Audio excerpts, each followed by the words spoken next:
സഹോദരരെ, വിശുദ്ധ പൗലോസ്ലീഹ എഫേസ്യർക്കാർക്ക് എഴുതിയ ലേഖനത്തിൽ നിന്നും കർത്താവെ ആശീർവദിക്കുക. ക്രിസ്തുവിനോടുള്ള ബഹുമാനത്തെ പ്രതി നിങ്ങൾ പരസ്പരം വിധേയരായിരിക്കും. ഭാര്യമാരെ, നിങ്ങൾ കർത്താവിനെന്ന പോലെ ഭർത്താക്കന്മാർക്കും വിധേയരായിരിക്കും. എന്തെന്നാൽ ക്രിസ്തു തന്റെ ശരീരമായ സഭയുടെ ശിരസ്സായിരിക്കുന്നത് പോലെ ഭർത്താവ് ഭാര്യയുടെ ശിരസ്സാണ്. ക്രിസ്തു തന്നെയാണ് ശരീരത്തിന്റെ രക്ഷകൻ. സഭ ക്രിസ്തുവിന് വിധേയരായിരിക്കുന്നത് പോലെ ഭാര്യമാർ എല്ലാ കാര്യത്തിലും ഭർത്താക്കന്മാർക്ക് വിധേയരായിരിക്കണം.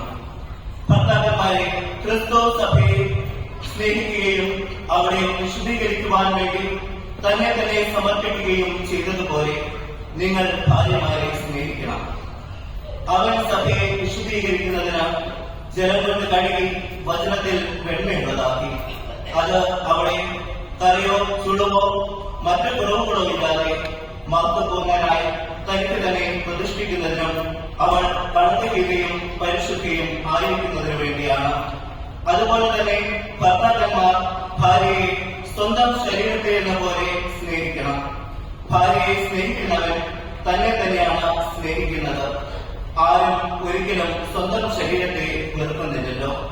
ക്രിസ്തു സഭ എന്ന പോലെ അവൻ അതിനെ പരിപാലിക്കുകയും പരിപോഷിപ്പിക്കുകയും ചെയ്യുന്നു.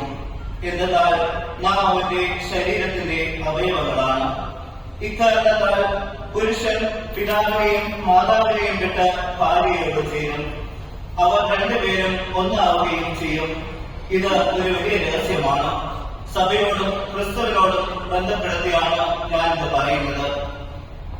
ചുരുക്കത്തിൽ, നിങ്ങൾ ഓരോ വ്യക്തിയും തന്നെ പോലെ തന്നെ ഭാര്യയെ സ്നേഹിക്കണം. ഭാര്യയാവട്ടെ ഭർത്താവിനെ ബഹുമാനിക്കുകയും വേണം.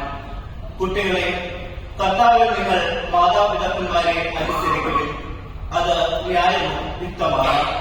നിങ്ങൾക്ക് നന്മ കൈവരിക്കുന്നതിനും ഭൂമിയിൽ ദീർഘകാലം ജീവിക്കുന്നതിനും വേണ്ടി മാതാവിനെയും പിതാവിനെയും ബഹുമാനിക്കുക. വാഗ്ദാനത്തോടു കൂടിയ ആദ്യത്തെ കൽപ്പന ഇതത്രേ. പിതാക്കന്മാരെ, നിങ്ങൾ കുട്ടികളോട് കോപം ഉളവാക്കരുത്.